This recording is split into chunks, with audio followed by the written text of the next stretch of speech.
आईना से यारी यानी सच की दुकानदारी। आईना से यारी यानी सच की दुकानदारी। कम लोग हैं जिनमें बची है ईमानदारी। कम लोग हैं जिनमें बची है ईमानदारी। सचमुच समझने में देर लगी दुनियादारी। सचमुच समझने में देर लगी दुनियादारी। ख्वाबों की देर तक आंखों पे रही पहरेदारी। भोरे भोर के एक और एपिसोड में आपका बहुत बहुत अभिनंदन करते हैं, स्वागत करते हैं।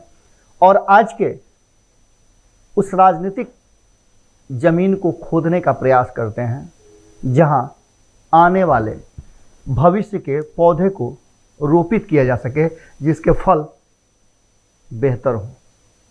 लगातार बिहार और बिहार के विकास को लेकर के कई तरह की बातें सामने आती रही हैं और इस विकास की गाथा को लिखने में जहां नीतीश कुमार को एक बड़े कैनवास पर देखा जाता है, वहीं अगर बात करें तो इस विकास की राह में उनके साथ चलते चलते भारतीय जनता पार्टी ने भी अपने कद को निश्चित रूप से स्थापित कर दिया है। अब तो एक ऐसा जमीन तलाश कर लिया है जिस जमीन पे वो नीतीश कुमार से भी ज़्यादा पौधे लगाने की तैयारी कर रही है। लेकिन इन सब में अभी भी लालू प्रसाद की जमीन को खाली नहीं कराया जा सका है। तर्कों के माध्यम से आज भी नीतीश कुमार पर उनकी अच्छाई और उनके कमजोरियों को दिखाने का प्रयास लगातार होता रहा है। विपक्ष जहां एक तरफ नीतीश कुमार की नाकामियों को, कमियों को ढूंढ कर निकाल कर आम जनता के सामने रखता है, वहीं अब तो उनके साथी भी उनकी कमियों को ढूंढना शुरू कर चुके हैं, क्योंकि एक अवसर है जिसमें उनके साथियों को भी लग रहा है कि अगर थोड़ा सा और मजबूत हो जाएंगे, थोड़ा सा और खाद पानी डाल दिया जाएगा बिहार के इस उर्वरक जमीन पर, तो उनके नाम का पौधा भी बहुत बृहद आकार ले लेगा और बहुत सारे फल आने लगेंगे। ऐसा हो भी रहा है। आपने 2020 के चुनाव में देखा होगा, इससे पहले आपने 2019 के चुनाव में भी देखा होगा, 2015 में झटका लगते भी आपने देखा होगा। इन सब बातों पर जब गौर किया जाता है और पुराने राजनीतिज्ञों से जब चर्चा की जाती है, हम जैसे लोग लगातार चीज़ों को, तथ्यों को बातचीत करके समझने का प्रयास करते हैं। पुराने राजनीतिज्ञों से हमारी बात होती है, जिन्होंने जेपी आंदोलन देखा है हमारी बात उनसे होती है, जिन्होंने अन्ना आंदोलन को भी देखा है उनसे भी हमारी बात होती है, और जो आज के समय में किसान आंदोलन देख रहे हैं उनसे भी हमारी बात होती है। बिहार और बिहार में नीतीश कुमार, ये नारा 2015 में दिया गया था, तब समस्या नहीं हुई थी। नीतीश कुमार को जैसे हैं, जो भी उन्होंने किया 2005 में, उस सारी बातों को भुला करके, और उन्हें स्वीकार कर लिया था लालू प्रसाद ने। लालू प्रसाद ने तो तब भी स्वीकार कर लिया था जब उन्हें सत्ता में नहीं आना था। बाहर से समर्थन देने का 2013 में उन्होंने वादा किया था और किए भी। 2013 से लेकर 2015 तक नीतीश कुमार को बाहर से समर्थन कांग्रेस और अन्य दलों के साथ साथ आरजेडी भी करती रही। भारतीय जनता पार्टी के खिलाफ इस मुहिम का हिस्सा सभी बने थे, जबकि नीतीश कुमार ने लालू प्रसाद के शासन को सबसे भ्रष्ट इस देश का शासन बताया था। उसके बावजूद भी सारी दूरियां खत्म हो गई, क्योंकि बड़े पेड़ को धाराशायी करना था जो अपनी जमीन तलाश कर रहा था, और ये दोनों उस जमीन को खाली करना नहीं चाहते थे। तब दोनों की मजबूरियां, दोनों की संभावनाएं उसमें जुड़ी हुई थी। वक्त आया, वक्त के साथ नीतीश कुमार की नीतियों को लेकर के चर्चाएं शुरू हो गई। कहा जाने लगा कि नीतीश कुमार ने कुछ ऐसे तथ्य, कुछ ऐसी चीज़ें 2005 के बाद की थी जिससे जनता उनके तरफ आकृष्ट थी, जिसका कारण था कि 2010 में उन्हें ज़्यादा बहुमत मिला था। अब इसमें भारतीय जनता पार्टी अपना हिस्सेदारी जरूर खोज रही थी, लेकिन मिला नहीं था। भारतीय जनता पार्टी को 2010 तक नीतीश कुमार ने कोई भी स्थान नहीं दिया था, न कोई गैप छोड़ा था जिसमें भारतीय जनता पार्टी प्रवेश कर जाए। वो सीधे तौर पे लालू विरोध की राजनीति कर रहे थे, और इस राजनीति को उन्होंने एक पटल पर ला करके खड़ा कर दिया था। लोगों के दिमाग में ये बात भर दिया था कि लालू प्रसाद आएंगे तो बिहार में जंगल राज हो जाएगा, बिहार में बहुत तरह की बातें हो जाएंगी और बिहार परेशान हो जाएगा, बिहार के लोगों को परेशानियां हो जाएंगी। और इस डर को उन्होंने जीवित रखा। ये डर आज 20 के चुनाव में भी जीवित रहा। आपको बता दें कि इससे पहले जब हमारी बात समाजवादी नेता शिवानंद तिवारी से या फिर लालू प्रसाद के बहुत करीब रहे जगदानंद सिंह से होती है, या अब्दुल बारी सिद्दीकी की बात कर लें, श्याम रजक की बात कर लें, या उससे भी 2 स्टेज अब आगे बढ़ जाए तो रामकृपाल यादव से भी बात करें, तो ऑफ द रिकॉर्ड वो भी एक बात तो जरूर कहते हैं कि जिस तरह से लालू प्रसाद ने गरीब गुरबा को आवाज दी, और हम उसके आंखों से देखने वाले साक्षात प्रमाण हैं, उसे कहीं ना कहीं नीतीश कुमार ने एक नए कलेवर, नए रैपर में बंद किया, जो लोगों को और भी ज्यादा आकृष्ट करने लगा। नीतीश कुमार का आना, सत्ता में स्थापित होना और हर साल अपने किए गए कार्यों का रिपोर्ट कार्ड पेश करना अब होता है क्या? इन्हीं बातों के साथ शिवानंद तिवारी ने तंज कसा था। शिवानंद तिवारी हों, श्याम रजक हों, रामकृपाल यादव हों, इन दोनों तीनों को अलग अलग अनुभव हैं। शिवानंद तिवारी ने नीतीश काल को भी देखा है, नीतीश के साथ भी रहने का उन्हें अनुभव प्राप्त हुआ है, और लालू प्रसाद के साथ तो वो हैं और थे भी। छात्र आंदोलन से निकले ये सारे नेता आज बिहार की राजनीति के वो सितारे हैं जो यहाँ लोकतंत्र को डोमिनेट कर रहे हैं। बिहार का एक बड़ा हिस्सा देश की राजनीति में अपना हिस्सेदारी बेहतर ढंग से अपना चुका है, पा चुका है।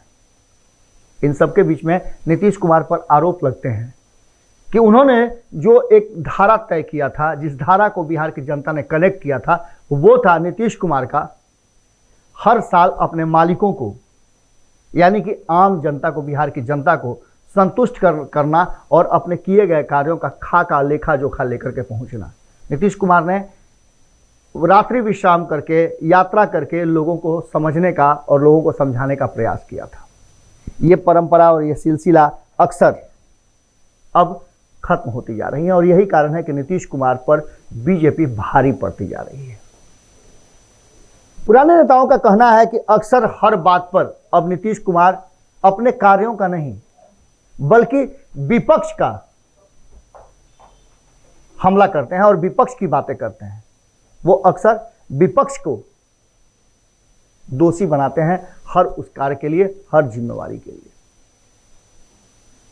आपको बता दें कि ये बातें अब छुपी नहीं रह गई हैं। नीतीश कुमार से उनके कार्यों के बारे में पूछा जाता है तो वो लालू राबड़ी शासन से उसकी तुलना करने लगते हैं, और यहां आकर के पूरी तरह से सारे मामले ध्वस्त हो जाते हैं। और ये बताता है कि कहीं ना कहीं नीतीश कुमार इन बीते सालों में कुछ किए नहीं है, या फिर उनके पास बताने के लिए कुछ भी नहीं है। नीति आयोग की रिपोर्ट की बात करें तो निश्चित रूप से वहां भी नीतीश कुमार कमजोर नजर आ रहे हैं। हर सेक्टर में नीतीश कुमार के ग्राफ जो हैं वो गिरते गए। इतना ही नहीं, पहले और दूसरे कार्यकाल के बाद अपने तीसरे कार्यकाल तक नीतीश कुमार ने बहुत सारी योजनाएं बनाई। 7 निश्चय योजना पार्ट 1 का वहीं से शुरुआत हुआ। शराबबंदी जैसा बड़ा फैसला बीजेपी के कारण नहीं बल्कि लालू प्रसाद और महागठबंधन के साथ रहते हुए उन्होंने लिया था, और इन सब का क्रेडिट और श्रेय अकेले नीतीश कुमार नहीं ले सकते।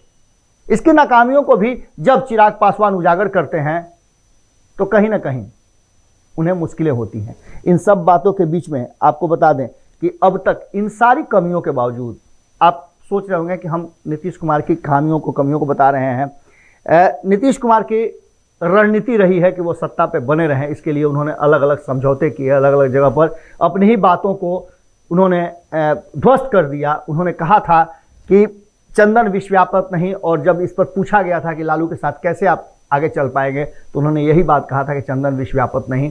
जब वो लालू प्रसाद के साथ थे, महागठबंधन के साथ थे, तो उन्होंने कहा था कि जीते जी अब कभी भी भाजपा के पास वापस नहीं जाएंगे। और इन सब बातों के बाद आज भी वो सत्ता में बरकरार हैं, और इसका सबसे बड़ा कारण है कि नीतीश कुमार का विकल्प अब तक नहीं मिल पाया। हालांकि लालू प्रसाद के समर्थक और तेजस्वी यादव को एक नए नेता के, उभरते हुए नेता के रूप में बिहार की जनता कुछ हिस्सा जरूर देखती है। खास करके लालू के समर्थक और आरजेडी के समर्थक तेजस्वी यादव को मुख्यमंत्री के रूप में देखने के लिए ललायित हैं, लेकिन उन्हें नीतीश कुमार का विकल्प मान लिया जाए ऐसा एक बड़ा धड़ा आज भी नहीं चाहता है। यही कारण है कि परिवर्तन की बड़ी बयार और इतना सारा तैयारियों के बाद भी 2020 में तेजस्वी यादव को उनके समर्थक, उनके लोग सत्ता के उस सीढ़ी तक, उस गलियारे तक नहीं ले जा सके। आंकड़ों के हेर फेर में, आंकड़ों के खेल में कहीं ना कहीं तेजस्वी यादव पिछड़ गए और उन्हें सत्ता में जाने के लिए अब एक बार फिर से तैयारी शुरू करनी पड़ी है। वहीं अगर बात करें बीजेपी की, तो बीजेपी एक बड़ी पार्टी बनकर के जरूर आई है, लेकिन उसकी हिम्मत नहीं है कि नीतीश कुमार के सामने किसी शख्स को खड़ा करके मुख्यमंत्री का उम्मीदवार बना दें, क्योंकि नीतीश कुमार के सामने अभी उस कद का कोई उन्हें मिला ही नहीं है। बिहार की जनता भी उस शख्स के तलाश में है। चिराग पासवान दावा भले कर लें कि वो नीतीश कुमार को बिहार की गद्दी से हटा देना चाहते हैं, हटाने की प्रयास भी किया उन्होंने, लेकिन हटा नहीं पाए क्योंकि विकल्प नहीं था नीतीश कुमार का। उपेंद्र कुशवाहा की बात करें तो वो उपेंद्र कुशवाहा जो लगातार नीतीश कुमार के साथ रहे, नीतीश कुमार के विरोध में रहे, नीतीश कुमार के खिलाफ इस बार उन्होंने चुनाव भी लड़ा था और खुद उन्होंने अपने जो गठबंधन बनाए थे उस गठबंधन के वो नेता भी थे और मुख्यमंत्री के उम्मीदवार भी थे, लेकिन वो कद नहीं बना पाए हैं जिससे कि उन्हें नेता मान लिया जाए और नीतीश कुमार का विकल्प मान लिया जाए। यही कमी केंद्र में भी नजर आ रही है। कांग्रेस अभी तक विकल्प नहीं दे पाई, जो सबसे बड़ी पार्टी है इस देश की, विपक्ष में खड़ी। वहीं दूसरी तरफ आपको बता दें कि न तो नरेंद्र मोदी का कोई विकल्प अब तक खड़ा हो पाया है और न नीतीश कुमार का कोई विकल्प खड़ा हो पाया है। अब इसके दो रास्ते हैं, या तो नीतीश कुमार नरेंद्र मोदी का विकल्प बन भैकम कर दें, तो ऐसी स्थिति में यहां किसी न किसी को एक्सेप्ट करना मजबूरी हो जाएगी। पर ऐसा होगा कब? जबकि भारतीय जनता पार्टी लगातार इस तैयारी में लगी हुई है कि नीतीश कुमार के विकल्प के तलाश में वो तेजस्वी यादव को टारगेट कर रही है और नीतीश के विकल्प के रूप में तेजस्वी यादव को स्थापित नहीं करने देने का और नहीं हो पाए इसका हर वो संभव प्रयास कर रही है। ऐसी स्थिति में ये उलझे हुए तार जो हैं इसे कौन सुलझाएगा? और अगर शॉर्ट सर्किट हो गया तो पूरा जो बिहार की राजनीति का जो ये फ्रेमवर्क है वो पूरा ध्वस्त हो जाएगा। तैयारियां बहुत चल रही हैं और इन तैयारियों में कई राज्यों में चुनाव होने हैं, जिसमें एक बार फिर से बीजेपी को प्रमाणित करना है अपनी श्रेष्ठता, कांग्रेस को अपनी खोई हुई जमीन प्राप्त करनी है। और ये छोटे छोटे जो छत्रप हैं, खास करके अगर बिहार की बात करें तो बिहार के इन छत्रपों को उस चुनाव को किस दिशा में ले जाना है इसकी दारोमदारी है। एक खेमा भारतीय जनता पार्टी के साथ मूक रूप से या फिर कहा जाए तो सामने से भी है, जिसमें चिराग पासवान एक कहा जाए तो समर्थक के रूप में बंगाल में नजर आ सकते हैं, आसाम में नजर आ सकते हैं। बिहार में तो उन्हें अपने ही कुनबे से भारतीय जनता पार्टी ने छटका दिया था, नीतीश कुमार की बातें मान करके उन्हें अलग कर दिया गया था। अब बंगाल के चुनाव में जहां एक तरफ तेजस्वी यादव पूरी मजबूती के साथ ममता के साथ खड़े होने का वादा कर चुके हैं, बयान दे चुके हैं, वहीं नीतीश कुमार ने अपनी रणनीति अब तक तय नहीं की है, क्योंकि भारतीय जनता पार्टी ने तय नहीं किया है कि वो नीतीश कुमार को साथ लेंगे कि नहीं लेंगे। यानी कि बिहार की राजनीति का जो सूत्रधार है वो कहीं ना कहीं बंगाल में बैठा हुआ है और बंगाल की राजनीति बिहार को प्रभावित करेगी। इस तलाश में भारतीय जनता पार्टी नीतीश कुमार के कई विकल्पों पर अपना सोच और चर्चा कर चुकी है, लेकिन अब तक नीतीश कुमार के कद के बराबर कोई विकल्प उसे नहीं मिला है।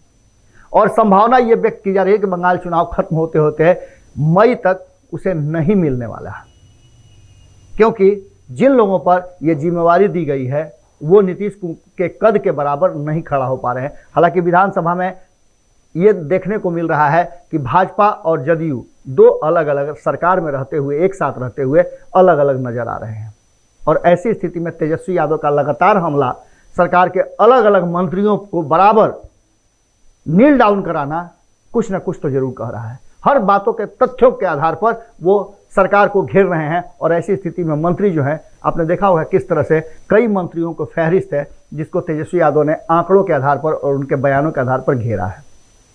साथ में कोई खड़ा नजर नहीं आया और इसको लेकर के भारतीय जनता पार्टी भी अब यह समझ रही है कि अगर नीतीश के विकल्प की तलाश में तेजस्वी यादव को थोड़ी भी छूट दे दी गई तो वो बन सकते हैं विकल्प, लेकिन भारतीय जनता पार्टी ऐसा नहीं चाहती है। भारतीय जनता पार्टी का सोचना यह है कि आने वाला समय जो है वो नीतीश कुमार का नहीं बल्कि तेजस्वी यादव वर्सेस बीजेपी का हो, और ये सिलसिला 2020 के चुनाव से ही शुरू हो चुका था। अब देखने वाली बात होगी कि इस जो नए समीकरण में युद्ध छिड़ गया है, राजनीतिक युद्ध छिड़ गया है एक दूसरे को रास्ते से हटाने का, वो कौन सफल होता है। भारतीय जनता पार्टी क्या नीतीश कुमार को के विकल्प के तलाश में तेजस्वी यादव को बाईपास कर लेगी, उन्हें हटा सकती है अपने रास्ते से, या फिर तेजस्वी यादव नीतीश कुमार को ले करके भारतीय जनता पार्टी का एक नया विकल्प तैयार कर सकते हैं। कैसा लगा ये भोरे भोर का आपका विश्लेषण, जरूर बताइएगा, क्योंकि इतना देर तक आपने देखा इसके लिए सबसे पहले तो हम आपके बहुत बहुत आभारी हैं। आपका ये प्यार और स्नेह यूं ही बना रहे। भारत लाइव को आपका लगातार प्यार मिल रहा है। बंगाल के चुनाव पर, बंगाल के बिहार कनेक्शन पर हम लगातार आपके साथ जुड़ रहे हैं।